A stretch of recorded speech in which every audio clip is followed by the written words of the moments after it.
the ages of 16 and 30. 300 people, 100 assigned to each one of these factories where we worked. So for my factory, there was a truck there. The principals, the management there, and they just signed for us, like a sign for merchandise. They put us on a truck and took us away. The others did the same. 100 went to Neuwirth plant, 100 went to Zakopane plant. The rest was all loaded on the boxcars, we later found out, and taken away, probably to Belzec.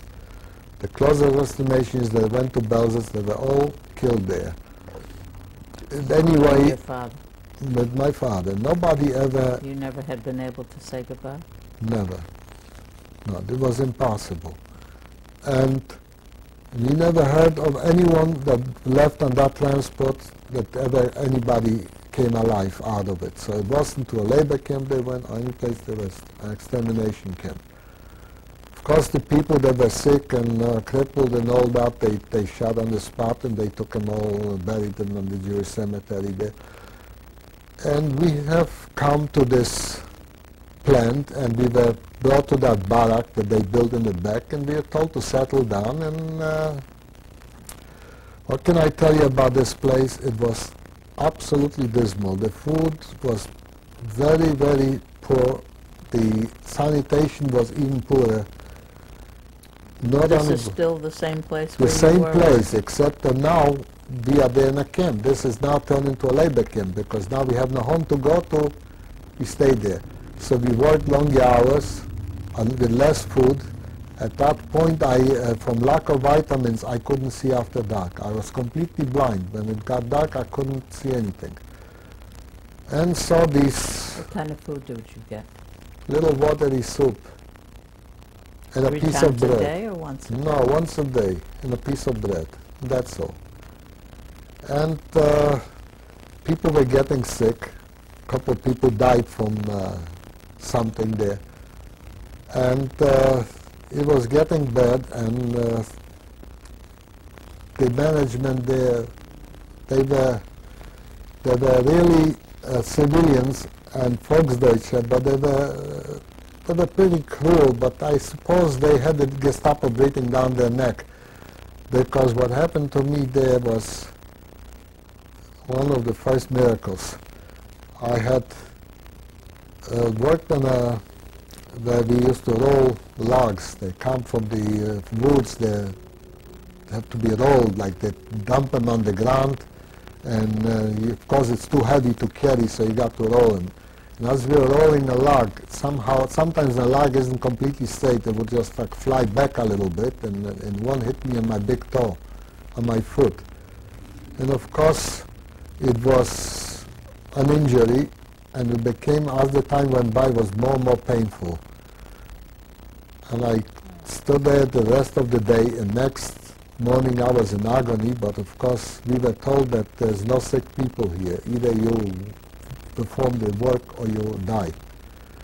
So I was trying to work, but I couldn't. I was in excruciating pain, so I spoke to my foreman, who was a Polish man by the name of Piechocki, and I said to him, look, I have to go in because I can't take it anymore. So he says to me, look, you know the story. He says, I'll cover for you as best I can, but if you go into that barrack during the day, don't work in hours, and they find you there, says, they're going to shoot you right on the spot. So I said, look, I have to take that chance because I can't. It was cold and it was painful and it was everything. So I went to the barrack and I started making myself comfortable. Just then a couple of assessmen came in with these machine guns they had, and with them was the guy in charge of this, the manager of the plant, and he was a guy by the name of Gruber, and he was pretty big bastards as they go. And the first thing they do, they come over to me and they ask me, are you sick? Well, I got so frightened that I couldn't get my voice out. I wanted to say something and the voice just wouldn't come in. come out of me. And imagine my surprise when Mr. Gruber says to them, no, this man works night shift. He is allowed to sleep during the day because he's working night shift. It's the last man I expected to come to my rescue. And they walked out and left me alone. I couldn't believe this. It was this close. So later he was telling the Polish foreman, he says he started saying something, but fortunately he couldn't speak, so I got him off the hook. Why he did it, I don't know. So, but because he wasn't all that nice a guy and didn't like the Jews all that much, but he somehow at this particular point, for whatever reason, and so we worked there through the winter, and I did all kinds of work there too. It was bad winters over there. It's cold and inadequate clothing.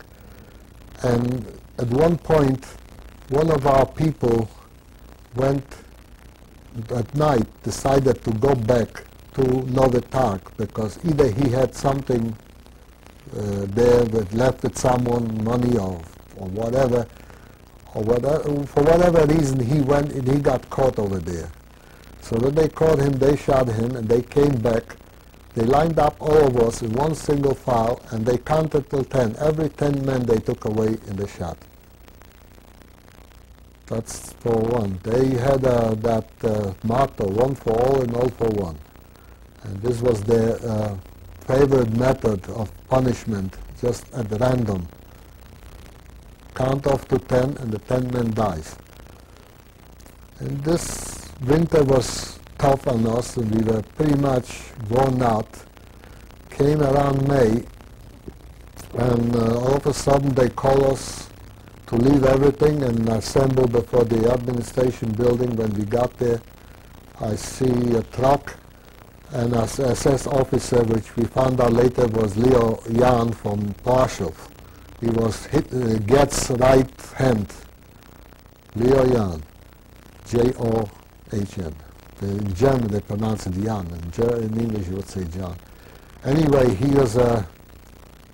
he started giving our orders, everybody get on the truck, and there we go, without any notice, without anything. We don't know where and when and how on the truck, and we are on the way. And this trip took forever because the truck was equipped with one of those tanks where they burn wood. They had a short of fuel. And when we finally arrived to our destination was Krakow, Warsaw.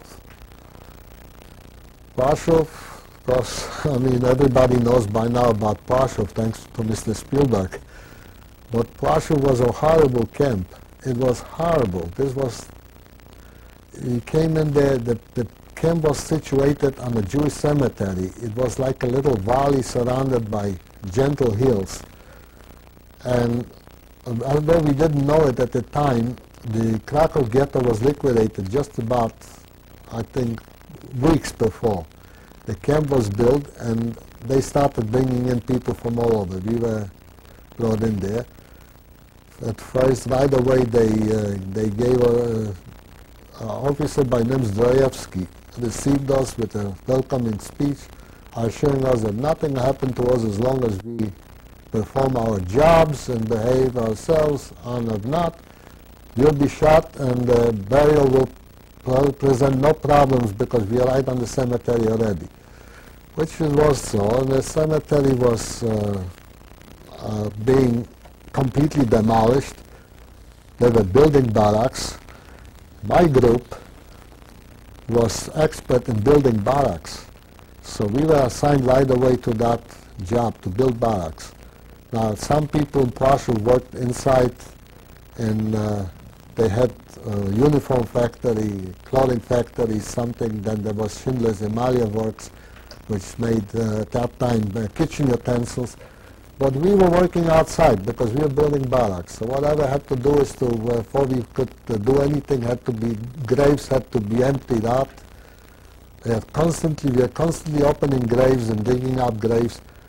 They had a couple of big machines that were chewing the mountainside and bringing up coffins with dead bodies. The stench was unbelievable. The roads in the camp were paved with gravestones.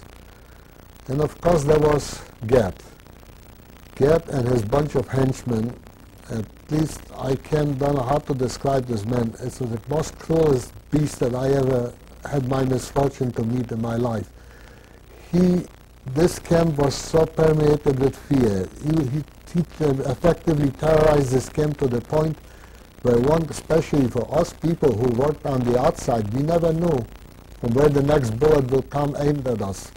Whether from the towers where the guards were sitting there, or whether Gert, who was sitting on the porch of his villa there with a high-powered rifle, with a telescopic sight, and he could pick up people from any place in the camp. It was when he was roaming the camp around on foot, or he was riding around on a horse, but you couldn't make eye contact with this man. This man will shoot you just for making eye contact with him. It was unbelievable what's going on there. One time I witnessed when a work party came in from the town, and they found something on one of the people, bread or something. And he happened to be at the gate, and they started searching everybody. So for some reason or another, they needed a table, and I was working nearby in the Jewish police, which was at the time also active there. They grabbed me and another guy to bring the table over there. So while I was bringing the table, I was nothing. This Gert took a rifle from one of the guards, and he was beating these people with the butt and shot a couple of them, all because someone brought a piece of bread. But of course we left the table and we escaped from there as soon as we could, since nobody was paying attention to us. But the public hangings, there were hangings. Every so often they would assemble everybody on one of those, what they call German Appellplatz, assembly point, and surround the place with guards with machine guns, and they would hang people for whatever little infractions people committed there, and he would just hang them. There's one of the Jewish policemen by the name of Salz had to do the hanging. Of course, the Jewish police was basically collaborating. They were there to do the dirty work. The commandant of Jewish police, Hilovich, and his wife were some of the worst, cruelest people I ever met. These were Jews. That woman she was a beautiful young blonde woman. I watched her once up in a mat at a bunch of women. I have never before heard a woman uttering such obscenities. To me this was unbelievable that I was brought up, women didn't do such things. And he of course was Gert's collaborator. He used to sell on black market some of the rations that they didn't give us. Of course the whole thing is already, the story is well known because Schindler's List and the book and all of it, what they did over there. Then there was, he had an assistant. You witnessed all this, the hangings? Yes. Then there was, this Hilovich had an assistant by the name of Finkelstein. This one was just as bad.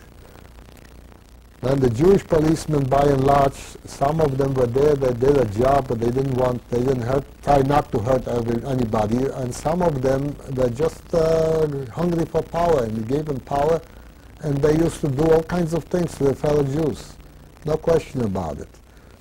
Then, of course, there were the shootings when they used to, when they liquidated ghetto, a lot of people scattered. Some people were hiding. Some people had papers as Polish citizens. And they used to, every so often, Polish people, they were not friendly to the Jews. They used to hand them over to the Germans. By and large, not all, but by and large. So they used to bring them in bunches of 20, 30 people, they used to shoot it. So one day, I and my friend were grabbed by the police and told to go up there. They had this, on top of the hill, there was this mountain, this like old Austrian fortification, like ditches. And they were doing the shooting there, and somebody had to bury these people. So they grabbed us, and because we worked outside, and we had these wheelbarrows, and to bring bodies on a wheelbarrow to the grave. And my friend had when we finally got there, you know, this is all done in a frenzy. They whip you up and everything else, fast. He had the body of a young girl on his wheelbarrow, and the girl had long braids. And as he was pushing the wheelbarrow towards the grave, the girl's braids caught up in the wheel, and he couldn't move. And they were beating him, move fast. He couldn't move. And so fortunately, someone had the presence of mind. Someone had an axe or something. They chopped the braids off. I don't know. It's just things like that. How do you deal in your mind with this?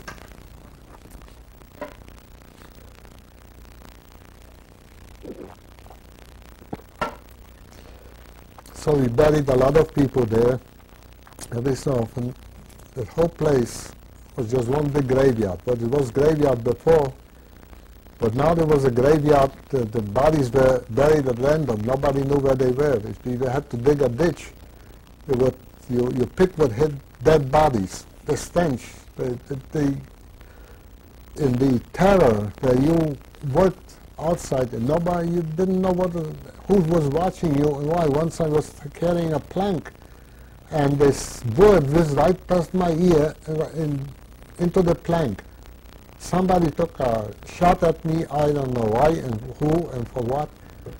So this here was psychologically, I consider the worst camp that I ever been in. I've been to Auschwitz and Buchenwald, and these were bad camps, but such a personalized terror, for lack of other expression, where you couldn't escape them. One day we were working, and along comes Green. Green was one of the SS men.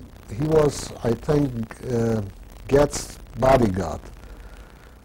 He was a former boxer, I understand. He had a pair of bandy legs, and there was a Ukrainian who was in charge of the guards by name of Ivan. The two of them came along as we were working, and they didn't like something about what we were doing.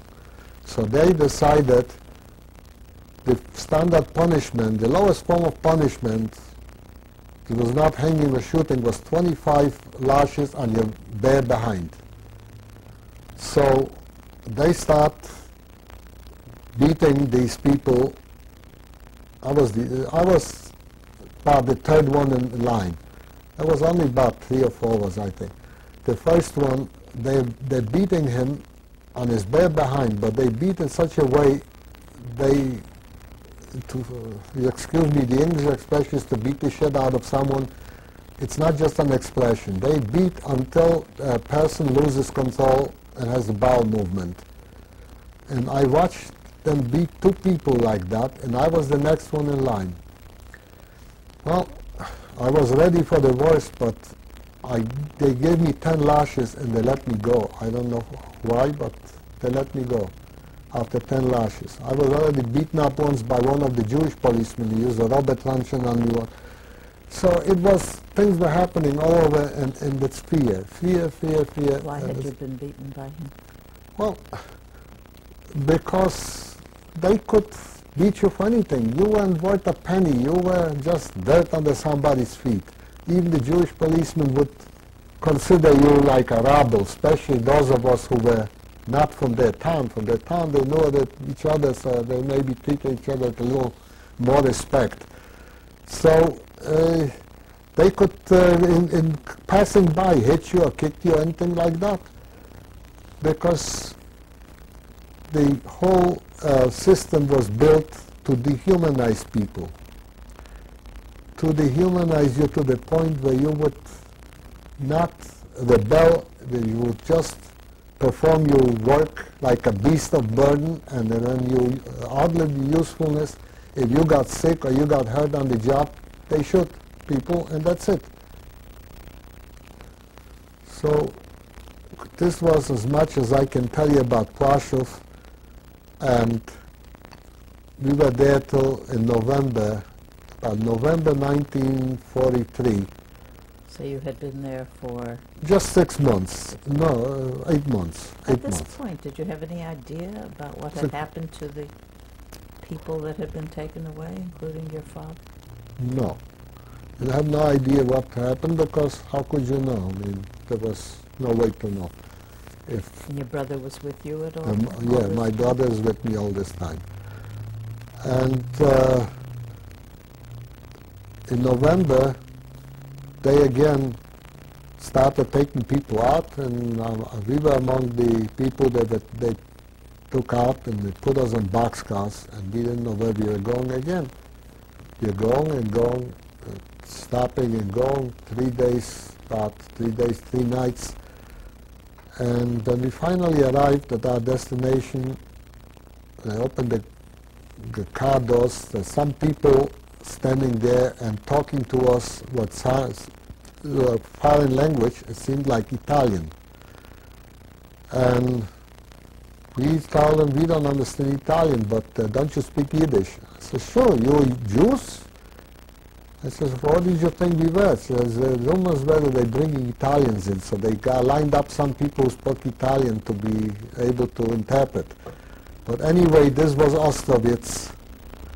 It was a camp, labor camp, it was a smelter, one of these iron works where products like locomotives and boxcars were produced from the beginning, from scratch. There was these ovens where they melted the iron, the ore, and so the jobs were very varied. During the day, I worked as we were building a cement factory just outside, and I worked on a pile driver.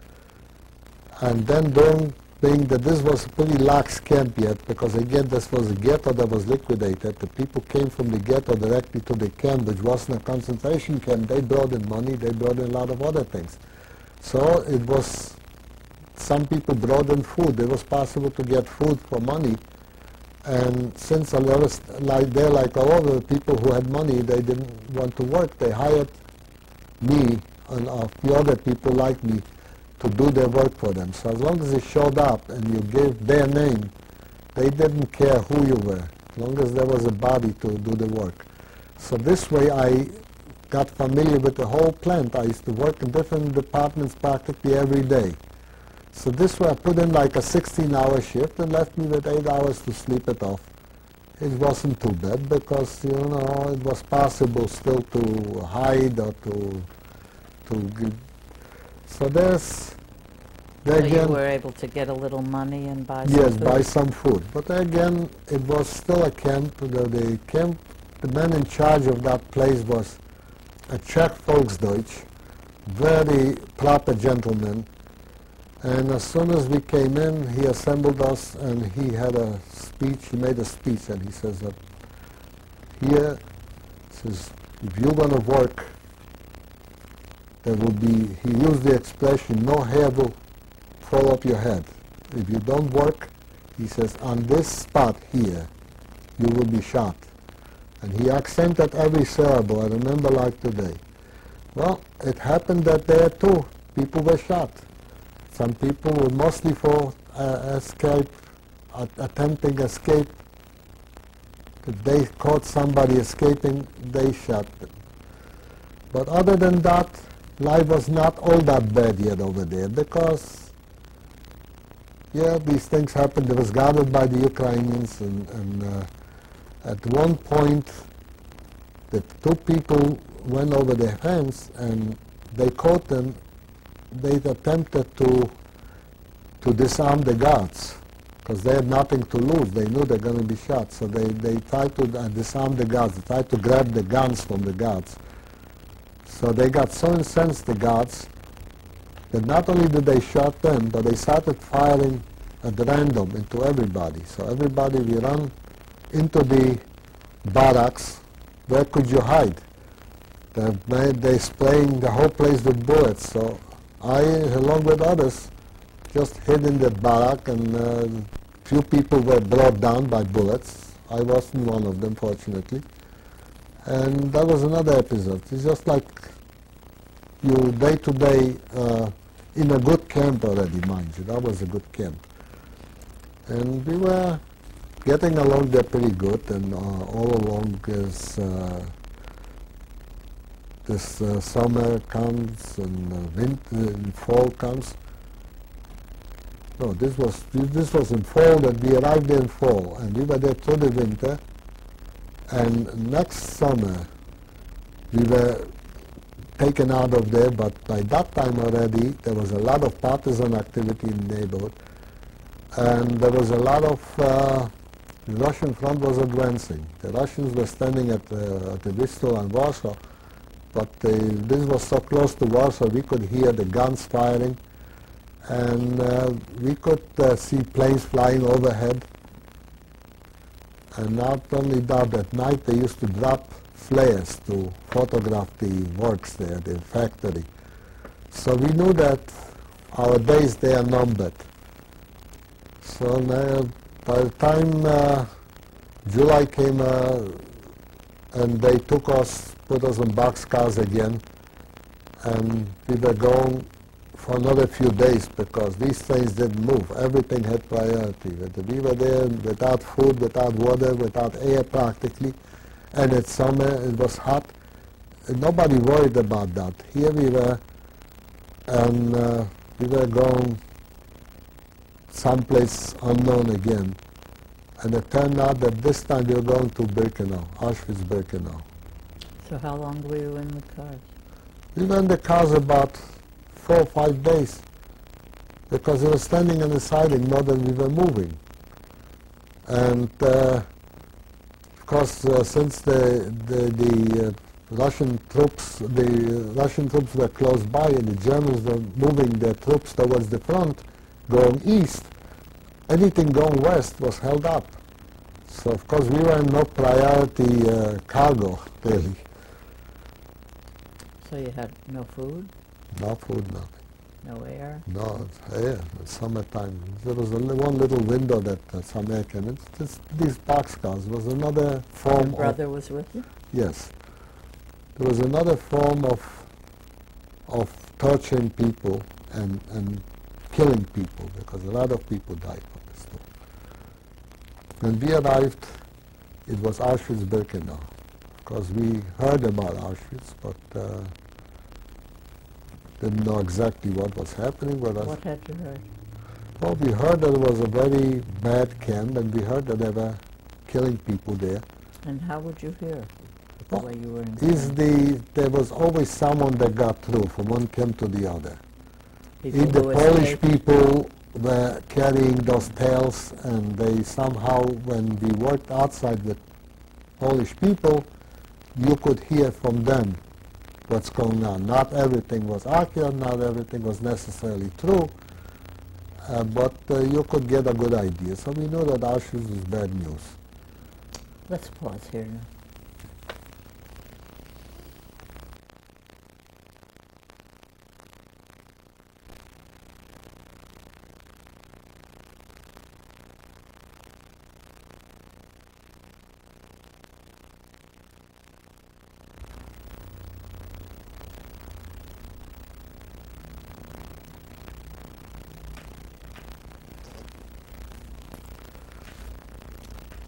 This is tape number 4 of an interview with survivor Albert Neuwirth, December 2nd, 1996. Okay, so now we arrived at Auschwitz. We arrived at night, and then the doors were opened, and immediately we were engulfed in that madness which was Auschwitz-Birkenau. assessment with dogs, prisoners from the Sonderkommando. The object was to clear the boxcars as fast as possible. So they get on that boxcars, they started whipping everybody and using rifle butts and whips, and the dogs barking and all that. And all that, we get off on the platform there, that like a landing, and the crematoriums are blazing. The crematorium not closest to it is going full blast, and the stench was unbelievable. We were told by the prisoners there that the gypsies are being burned right now, that they exterminated a whole the whole camp full of gypsies, whatever gypsies they had, and they were burning the bodies in the crematorium. And they told us to see those chimneys, says that's the only way out of here. You'll never get out of here alive. You'll get out through those chimneys. So that was something to think about. Meanwhile, they were herding us towards a selection. We had to strip and pass by Dr. Mengele at the top of the line. Dr. Mengele was God. He decided who lived and who dies. I had on my leg, on my left leg, I had ulcers from the ankle down to up to the knee, which wouldn't heal because I had no proper food. That was from lack of vitamins. And I had this thing bandaged with a paper bandage. So I figured, well, that is my end here, because I was told when they saw this, these people that are from there that worked around the station, you'll never get through with this, because anybody who has the slightest imperfection goes in the oven. So there again, here I am, I'm already saying my prayers, so in a manner of speech, because I don't see how I'm going to get out of this one. When I came to Mengele, he looked me over, and I didn't dare to make eye contact. I just looked him down, but sideways I tried to see what the reaction was. He took a look at me, and he took a look at the officer next to him. And what he was asking him, like silently, what to do. He saw the injury. On the other hand, I was still in a pretty good shape physically. So the other man made a motion like this, which means that it's still strong. So he sent me to the right. That was unbelievable thing again. Miracle number 2. Number 3 actually, because something happened in the previous camp which I omitted. But anyway. Tell us. Okay. The previous camp, I worked on the pile driver, and I was working underneath. There was a 5-ton piece of steel that used to drive piles into the ground, and underneath that thing was a wooden block which had to be changed every few days because it used to be destroyed from that pounding. And as they lowered this thing to about 3 feet above ground and had to be disconnected. There were some bolts and nuts that had to be loosened up. And I was working underneath that thing, and suddenly I leaped backwards, and this thing came down. This, I don't know. This was something that I can't figure out. I mean, no sound, no warning from anybody, no nothing. Sudden leap backward, and boom, thing is right in front of me, into the ground. So people there told me that if I live to this one, I'll live to the war. It turned out to be true. Anyway. What happened to your problem with night vision? It cleared up, eventually. It eventually cleared up. It's a well-known phenomenon. I read about it later on, that happens to people who are undernourished. Anyway, this was the next miracle that Mengele let me go through, and they took us and gave us tattoos, and I got a number B5131. My brother was right behind me. He was 5132, and we were... You have it on your arm? Yes.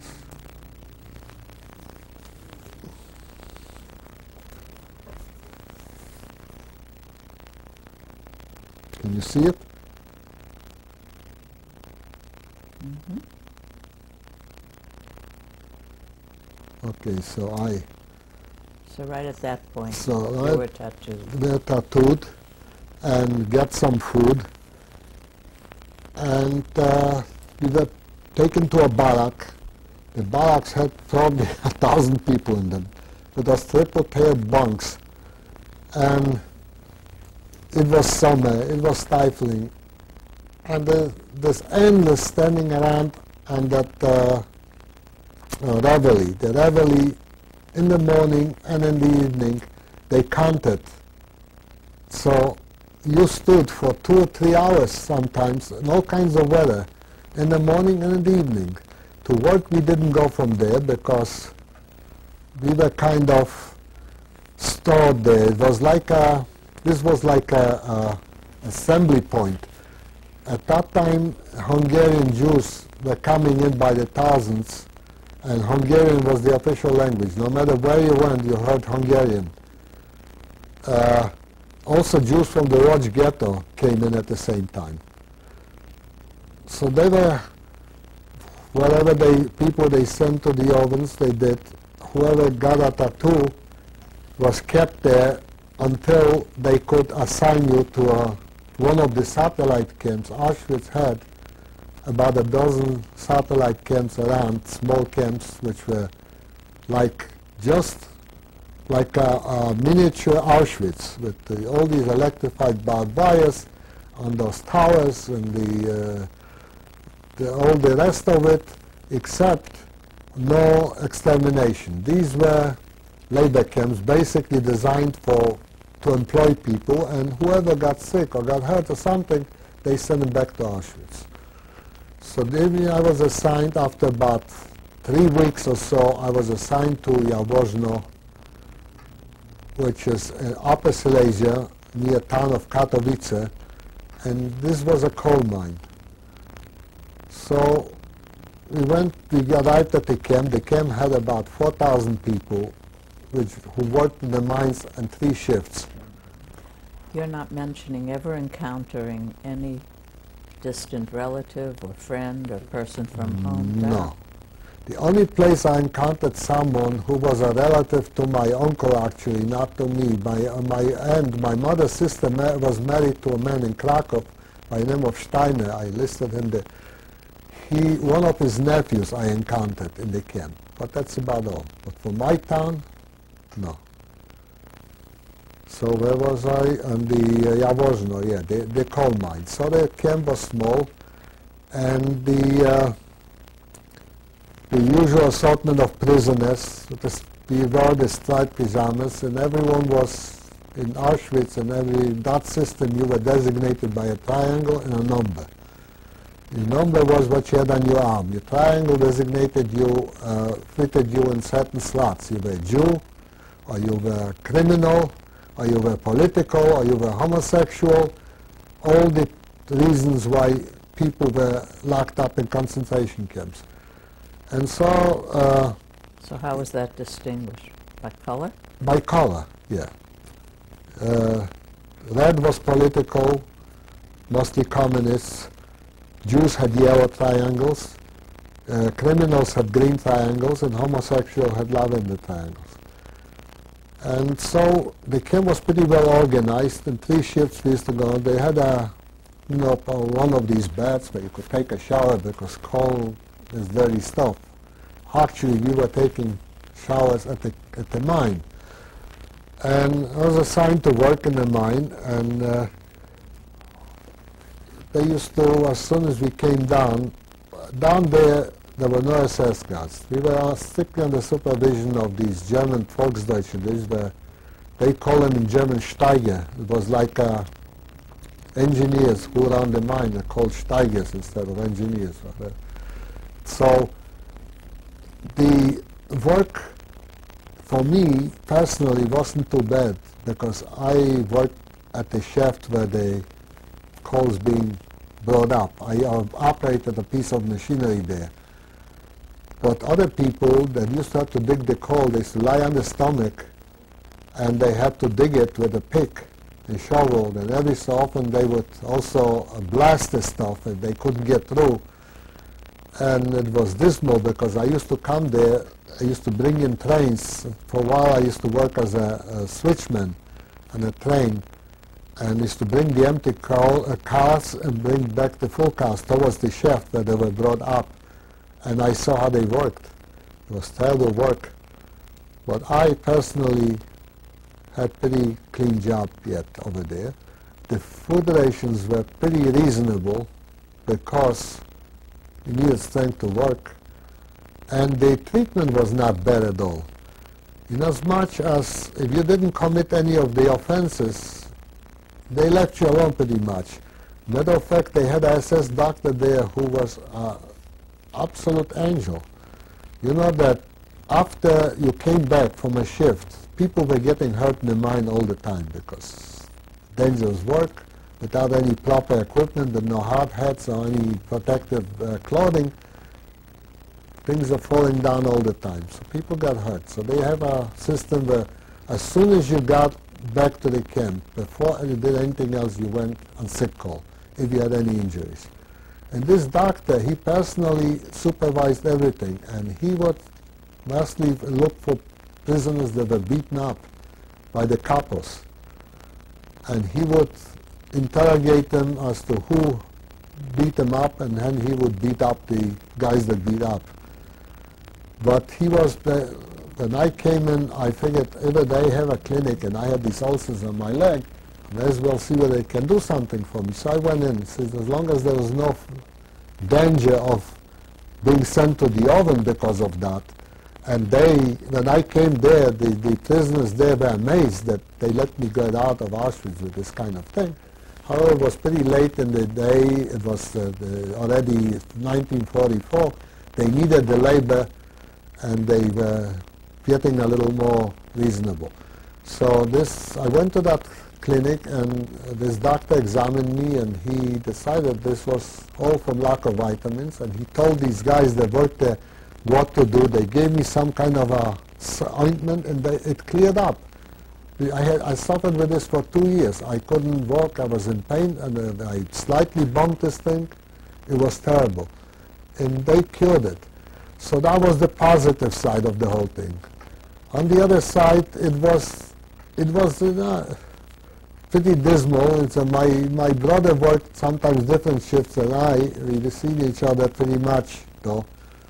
And so it went till January 18, 1945, at which time he started hearing the familiar sounds of gunfire, artillery, airplanes overhead, and we knew already the Russians are coming, and as the Russians are coming, it's time for us to go soon. And out we went on January 18th, we hit the road, 4,000 of us, thousands from other camps. The roads were mostly the same roads. We were going in one direction. There was a camp by the name of Grossrosen on the just inside Germany, over the border, because we were pretty close to the German border over there. And everybody was being taken there. So we were basically taking the same roads. What can I tell you about this? This was the Dead March. This was another thing.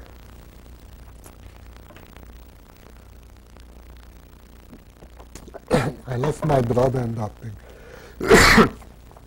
I'm sorry, I didn't hear you. I lost my brother there. Not that much. They were. Were you with him?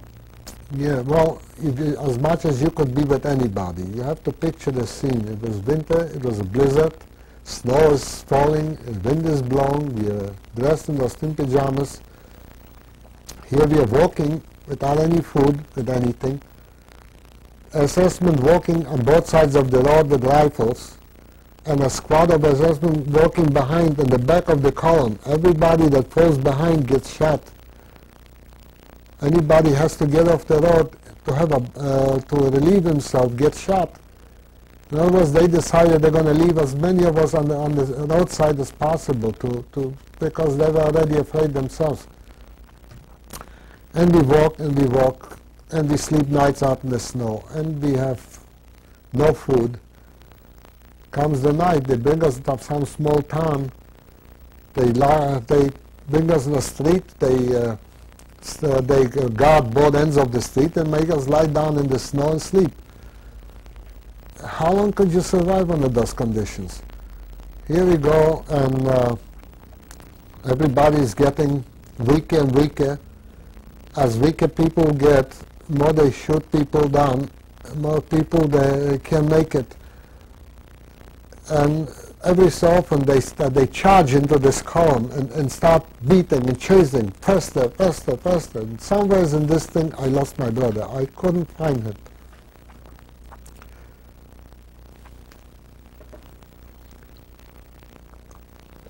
I couldn't find him. I tried to look for him, but you can't go back. You can't move any place. They don't know anything. Just keep going ahead. And so... What did happen to him? I don't know till today. I can imagine what happened to him, because what happened to everybody that couldn't keep up. So one day... Was he sick? Was he in a weakened condition? Well, he was. We all were. Some more, some less. So you don't know if he was shot or if he just died? I don't know. I really don't know. So the day before, a few days before that, I had also very bad thing happen. I have become friendly with a man by the name of Simon. He was a German Jew. He was about my father's age. I suppose he was somewhat of a father figure. He was a very cheerful man, always singing and trying to cheer everybody up. And we were friendly. We were going together. We were walking on the road along with the rest of it. And suddenly a flight of Russian fighter planes flew overhead. And these SS men opened up at them with machine guns. So they started sniping us. And they didn't know who we were. We are out in a flat field, winter, covered with snow, not a shrub to hide behind. You can fall down, put your face in the snow, and pray to God if you're religious, and hope that you'll get up. These bombs are falling all around us, and it seemed like forever, but it was only a split second, and I picked up my head. Simon was dead.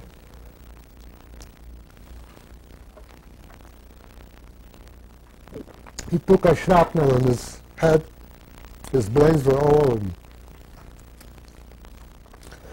So this, plus my brother's death, which I assumed was death, tipped me over. At that point, I lost my will to live, and I figured, I don't care what's going to happen. I don't want to go on anymore. What's the point? Is there another, suffered some more? The way it was going, I know that it didn't look like any one of us is going to come out of this alive. So, that night I couldn't sleep. I cried the whole night. Next morning, I decided I'm not going out. I decided I had enough. That particular night we were sleeping in some kind of a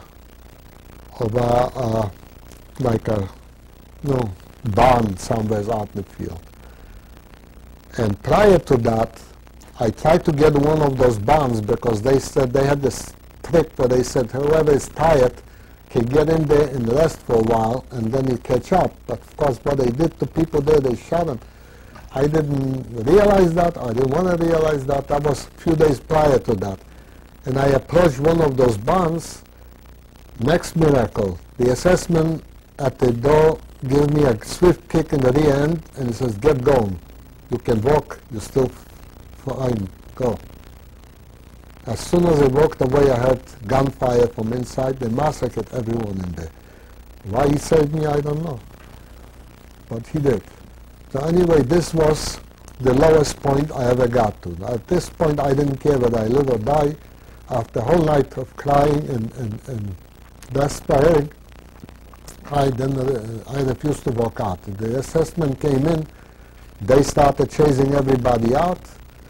And I buried myself in the hay there, and I figured I'm not going to move from here. But of course they checked this, go with the bayonets, And they found me. So the guy, he says to me, "Get out."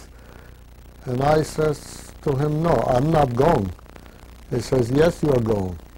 And he unholsters his pistol and he says, "You either go or I'm going to shoot you." So I said, "Go ahead, shoot." He's looking down the barrel of the pistol, and I says to him, "Go ahead." I think to myself, it'll be only a moment and I'll be through with this. But there's another miracle. He didn't want to shoot me. He says, "Get out." He says, "You're not afraid to die, then you won't die. You will live and suffer." That's what he told me. And so I went, but at that point I was already completely out of it, pretty much like a automaton, walking and shuffling along, and that's it. So we keep going and going until we come to a place. There was a camp by the name of Blechhammer. This was another one of the satellite camps, but at that point it was already evacuated. When they evacuated us, they evacuated them. So the camp was already empty except for a few people that stayed behind. So the SS put us in there because the Russians were so close behind us that they were afraid they're going to get captured. So they left us in the camp there and they went away. We were in no man's land. The artillery was firing over our heads back and forth all the time. For 3 days we were sitting to the worst bombardment. Some of the shells fell short, they fell in the camp, they killed some people. At night it was like fireworks. But there was shelter there, and there was some food there, and outside was a very thick forest with snows, 5-6 feet tall snows, and nobody wanted to go out. Besides, one day, about the third day or so, we heard a loud explosion from the side where the road was. It was like a brick wall. Russian tank, they shot a hole through the wall, and they want to see what's behind the wall. So of course everybody ran out there, and everybody is all excited. We are free already, and talking to the Russians, and the Russians say, "Well, we are still fighting, but we are moving ahead. We will be here within the next few hours. We should be able to come and take over this area." That they were only just a advance party, a patrol. So fine, we are already happy that we are free, and we went to sleep that night. So were you over the border then into We were just on the border, somewhere around the border. And we went to sleep, 3 men. We woke up at night, and the old nightmare resurfaced. There was the German army, and chased us all out. They took us to the next town, marching, and delivered us to the SS. They wouldn't let go of us. So the SS started chasing us again, and we are going towards Gross-Rosen. We're very close to Gross-Rosen already. When we came to Gross-Rosen, Gross-Rosen was a madhouse from all those little camps from all around Auschwitz. People were coming in, because by that time, 3/4 of them were dead on the roads. There was maybe 25, from my camp, maybe 25% of the people survived this dead march. The rest of them were all buried alongside these roads over there. Gross-Rosen, they gave us a little hot soup and a piece of bread, and they loaded us on trains. These trains were not boxcars anymore. These were open cars. They used to use these cars for coal, transporting coal. They're like boxcars, but without a roof. You didn't stay in Gross-Rosen? No, we didn't stay. These were boxcars without roofs, and they put in 100 people in one of them, each one of them, and they sending us down the rails. I don't remember much about this trip. I was already gone to the point where I was a complete zombie. I know that was like a comatose or something. I didn't know where I was really. I was just sleeping, most of the time sleeping, lying there. We were all huddled together like a pile of either stopping and going and stopping and going. The railroads were bombed out. The traffic was slow, And again, it took a long time when we got to Buchenwald. When we got to Buchenwald, they had to chop these people out of these cars with an axe. There were so few of us alive there. We were all surrounded by dead bodies. From the frost and from the rigor mortis, these things were so, the people were so intertwined, they couldn't take them apart. And we got there, such of us as could get off, were taken into a certain one corner of the camp. Buchenwald was a tremendous camp, had 75,000 people. Some of the most prominent politicians were there at that time. Leon Blum was there. Of course, at this point, more dead than alive.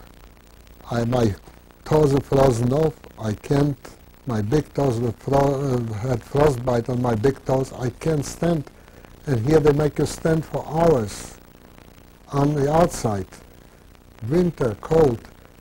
Finally, I couldn't take it anymore, and I reported to one of the barracks where they house the sick people, like a sick barrack. Well, the place was just another barrack. You didn't get no medical attention there. The only difference was that you didn't have to go out on the to be counted there and stand for hours. But it was a horrible place. Outside that thing, I look out and see piles of bodies, emaciated bodies stacked like cordwood all over the place. Inside, the stench and everything.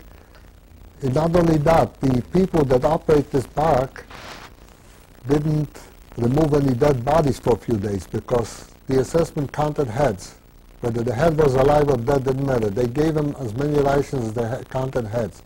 So instead of taking dead bodies out, they left them lying there. They were in the bunk. The Russian next to me died. He was there. It was a Russian POW. He was lying about 3 days next to me. They wouldn't remove him.